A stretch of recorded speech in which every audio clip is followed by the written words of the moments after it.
The Klein estate stood like a fortress of sorrow. Once filled with laughter, music, and the clatter of running footsteps, the mansion had grown unnervingly still. The fountains outside still flowed, and the manicured lawns remained perfect, but inside, time had quietly halted, frozen the day little Amara lost the ability to walk. She sat near the window in her ornate wheelchair, framed by tall velvet curtains. At just 9 years old, she looked far older in sadness than in years. Her eyes, once sparkling like the garden ponds she used to splash in, were now dull with silence. Her tiny legs, once quick and tireless, now rested unmoving beneath a lavender blanket embroidered with her initials, A.K.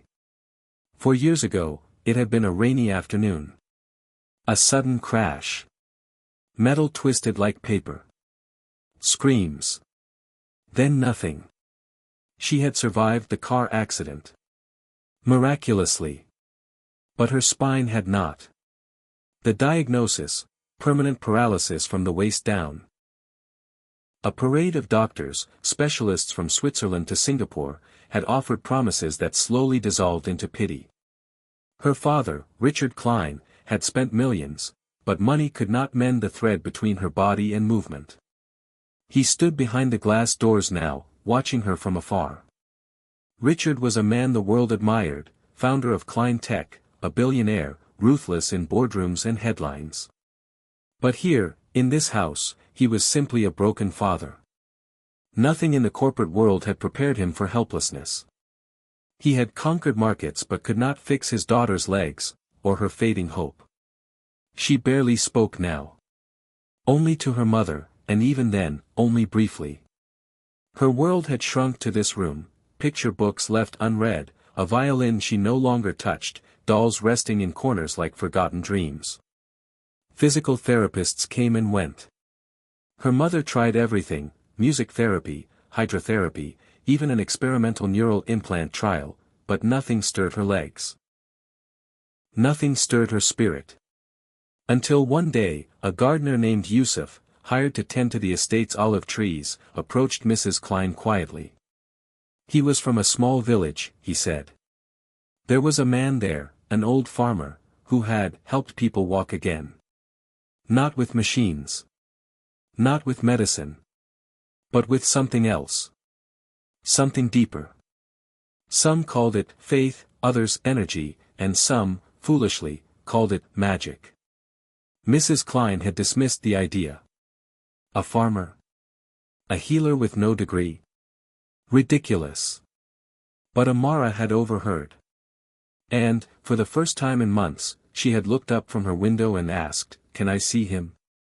That night, her father sat in his study long after midnight, staring at the email offers from prestigious foreign hospitals, and at a small slip of paper with the farmer's name and village. He had laughed bitterly at first. A man of logic, turning to myths. Impossible. But then he looked at a photo on his desk. Amara at 3 years old, running barefoot through a sunflower field, arms stretched like wings, her laughter caught in the wind. That memory, so bright and distant, broke something inside him. The next morning, the decision was made. Convoys were arranged. Security was briefed. A private doctor packed supplies, just in case. The media was told nothing. This was not a medical mission, it was an act of faith. Or perhaps of desperation. As the Klein convoy left the mansion gates, Amara looked out the window. Her fingers trembled slightly on the edge of the windowpane. She whispered to herself, "I hope he's real." The road to Narayanpur was more dust than pavement, winding like a forgotten thread through the belly of the land. As the Klein convoy of matte black SUVs rumbled through the countryside, heads turned in wonder. Children paused their games, farmers halted mid-swing of their sickles, and old women shaded their eyes from the sun to catch a glimpse of what looked like government officials, or perhaps, celebrities. Inside the lead vehicle, Amara sat wide-eyed, peering through the tinted glass. The endless rows of mustard fields, the humble huts with straw roofs, the cows tethered calmly by roadside trees, it was a world she had never seen, a world far from polished floors and luxury chandeliers. She felt something here that her home never gave her, life without pretending. Her father, Richard, looked skeptical. He checked his watch for the 5th time. The air conditioning couldn't erase the faint smell of soil and sweat that crept into the car. To him, this place was alien, inconvenient, and yet, somehow, he couldn't turn back. At the far end of the village, past a broken well and a mango grove, stood a modest mud brick house, painted in faded whitewash and surrounded by marigolds. No gate. No electricity wires. Just a quiet simplicity that almost felt sacred. A man in his 60s emerged, wearing a rough cotton kurta, turban askew, sandals thick with dirt. His face was weathered like the bark of an old tree, creased, sun-darkened, and calm. But it was his eyes that stood out, not the eyes of a mystic or a doctor, but of someone who had seen pain and peace, and understood both. He raised his hand in greeting and walked slowly toward them. No fear, no ceremony. Richard stepped out first, brushing his suit as though the air itself was too heavy. He extended a formal hand. "You're Baba Raymond." The old man nodded. "People call me that. But I am just a farmer." He looked past the billionaire and toward the vehicle behind. His eyes met Amara's through the glass, and for a moment, neither moved. Then the door opened. With help, Amara was lifted gently into her wheelchair. Dust settled around her feet as the wind picked up, carrying with it the scent of earth and blossoms. Baba Raymond walked slowly to her, knelt on one knee, and touched his forehead to his hand in respect. "She is delicate," he said softly. "But not broken." Richard raised a brow. "We've seen the best doctors. They all said she'll never walk again." "I am not a doctor," Baba replied, still looking at Amara. "I grow wheat, not miracles. But sometimes, when you speak to the earth with love, it answers." Mrs. Klein stepped forward, hesitant. "And what exactly will you do?" "I will sit with her. I will listen. And I will teach her how to listen too, not with ears, but with her heart." Richard frowned. "Forgive me, but this sounds more like philosophy than medicine." Baba stood. "That's because you are searching for cures. I am searching for what was forgotten." Amara blinked, her eyes locked onto the old man's. There was no false promise in him. No sales pitch. Just quiet confidence, the kind that made her want to believe, even if she didn't understand why. "Let's try," she whispered. And just like that, amidst puzzled glances and skeptical frowns, the richest man in the region handed over his daughter's hope, not to a surgeon or scientist, but to a barefoot farmer with a heart full of ancient secrets and hands weathered by soil. That evening, Amara was taken not to a clinic, but to Baba's garden, a small patch of earth alive with herbs, butterflies, and the soft hum of bees. The healing had begun. The sun rose differently in Narayanpur.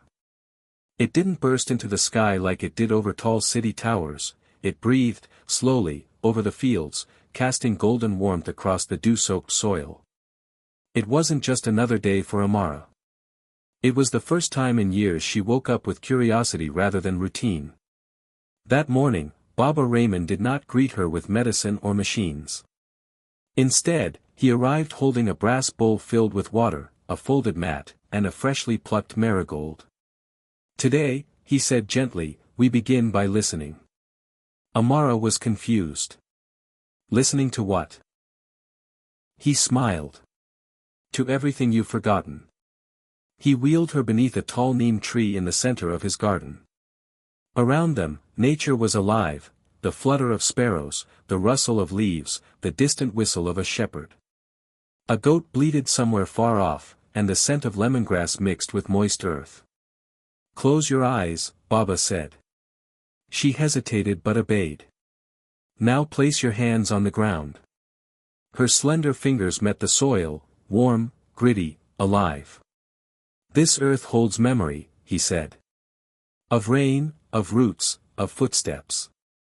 When we are wounded, we must return to it. Not for science, but for silence." At first, she heard only sounds. Wind. Birds. Her own breath. But then, something deeper stirred. A stillness inside her she hadn't touched in years. A small pulse of warmth beneath her palms, as if the ground itself was whispering back. Each day, they repeated the ritual. Baba never forced. He invited. He spoke of old truths. How healing sometimes comes through slowness, how the body listens when the heart feels safe. He taught her simple breathing patterns that matched the sway of the trees. He let her touch herbs, name flowers, and dip her fingers in cool clay. They laughed once when a butterfly landed on her wrist and refused to leave. It was the first time Amara had laughed in months. He gave her affirmations, not chanted loudly, but whispered softly, directly into her ear. You are more than your legs. You are whole. Movement begins inside. And every time, before ending their sessions, he would gently place his hands over her knees, close his eyes, and hum a sound that didn't belong to any language, just vibration, deep and ancient. A sound that felt like memory. Amara began to change. Her posture straightened. Her eyes lit up when she arrived in the garden. She stopped asking, "Will I walk?" and started asking, "What will we do today?" One morning, Baba brought her a bowl of crushed jasmine leaves mixed with turmeric. He applied it to her legs, chanting under his breath. The warmth tingled. It's not the herbs, he said as she looked up. It's the belief that they matter. Richard Klein watched all of this from a distance. He never interfered, but he also never let his guard down. His corporate instincts screamed that this was unscientific, naive. But then he saw Amara sleeping peacefully in her cot, something she hadn't done in years without medication. He saw her smile. Her cheeks gaining color. Her fingers drawing sketches of birds and trees. She was becoming herself again, not because of spinal injections, but because someone spoke to her spirit before her spine. One evening, as fireflies blinked around them, Amara turned to Baba and asked, "Do you really think I'll ever walk again?" Baba looked at her, his eyes deep like wells that had seen lifetimes. "I think you already are." It was still dark when Baba Rahman rose that morning. The village slumbered in soft silence, but he sensed something stirring, not in the air, but in the energy of things. He lit a small clay lamp and whispered a prayer as he looked out toward the eastern sky. The stars were beginning to fade. Today felt different. By the time the sun cast its first golden thread across the neem tree, Amara was already in the garden, wrapped in a shawl her mother had hand-woven for her years ago. Her face held the quiet intensity of someone waiting, not for proof, but for possibility. Baba met her under the banyan tree, a place he said held stories older than time. Its thick roots crawled across the ground like veins, and its trunk was twisted, wise, and beautiful in its imperfection. This was the tree where Baba brought the most broken spirits, he said. It listened without judgment. He sat before her silently. No chants. No herbs. No oils today. Only silence. After a long moment, he looked into her eyes. "Are you ready?" She nodded. He placed his weathered hands gently on her knees, letting his fingers rest lightly, as if listening through touch. His thumbs barely moved, making slow circles, grounding her, not in the earth, but in herself. Then he leaned closer. So close, she could feel the warmth of his breath. And in the faintest whisper, like a breeze passing through leaves, he said, "Let me try." Amara closed her eyes. Her breath caught. Then, a sensation. It wasn't dramatic. No lightning. No thunderclap. Just a gentle warmth moving through her thighs, like sunlight filling a cold room. She gasped. Her fingers clutched the edges of the mat. Baba did not move. His whisper grew into a low hum, almost a vibration, deep and primal. It didn't come from his throat, it came from somewhere older. Her skin prickled. Her spine tingled. Her heartbeat slowed, and then quickened. And then. A twitch. It was slight. Barely noticeable. But her right foot, her toes, shifted. Amara's eyes flew open. Her breath hitched in her throat. She looked down. "Baba, did you see that?" He didn't answer. He just smiled. Tears welled in her eyes. She tried again. Concentrated. Dug her fingers into the soil. And this time, both feet trembled, just for a moment, but enough for her to feel them. I felt it," she cried. Baba nodded, his voice calm. "You remembered." She broke down in sobs, not of pain, but of release. For years of silence, of being told never, of being pitted, of feeling like half a person, all poured out into the soil that cradled her now. Baba gently placed his hand over her heart. "It begins not with the legs, Amara. It begins here." Behind them, her father stood frozen. He had seen it. He had seen her toes move. The man who had dismissed this old farmer, who had believed only in facts and figures, now stood in awe of something he could not explain. Her mother ran forward, kneeling beside her, holding her trembling shoulders. "Baby, you felt that?" "I did. Mama, I did." The entire garden held its breath, as if even the bees and breeze knew that something sacred had just occurred. Baba Raymond stood, placed both hands together in silent prayer, and whispered, "Today, the door opened. The rest is up to her." And from that moment on, Amara wasn't just a girl in a wheelchair. She was a warrior in bloom, her journey no longer hopeless, but holy. A week had passed since the first flicker of movement. Since that sacred whisper beneath the banyan tree, Amara had returned to Baba's garden every morning like a pilgrim returning to her temple. Her eyes now sparkled with a silent fire. Her hands no longer clung to the sides of her wheelchair in despair, they rested gently in her lap, open to the possibility of more. Each day, she practiced. Not with machines or sterile routines, but with intention. Baba taught her to connect movement with memory. He made her visualize her legs running through the sunflower fields of her childhood, jumping into puddles during monsoons, chasing butterflies with laughter ringing through the air. He never used the word rehabilitation. He called it remembering. "Your body remembers what your heart believes," he often said.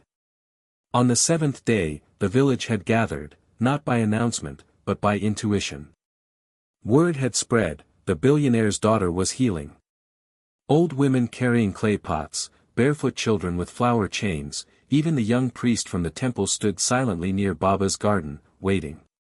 Inside the small open clearing, Amara sat on her mat, her fingers pressed into the soil, her breathing steady.